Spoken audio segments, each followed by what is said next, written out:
own volition. If somebody else says, kung hindi ibang tao, ikaw siguro, because this is your structure. So you have to answer now for the deprivation of liberty.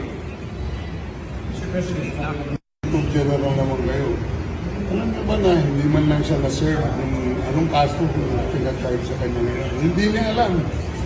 No? Kahit na TI man lang. Alam mo, ang charge sa kanya nasa dyaryo lang. And then, hindi pa kayo na, ano na, ganito ginagawa natin. Sumusunod tayo sa isang entity na hindi na tayo membro. Nag-withdraw na tayo. And yet, sir, you are the Prosecutor General. Yes. You know how to exercise due process.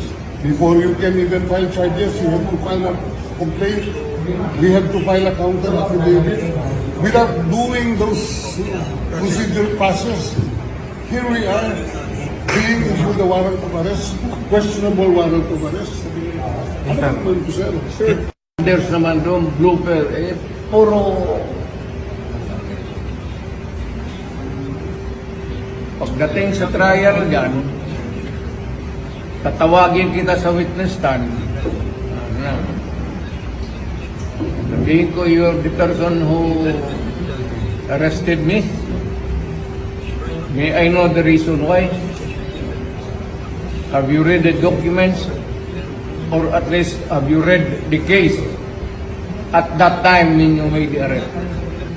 So that you would be guided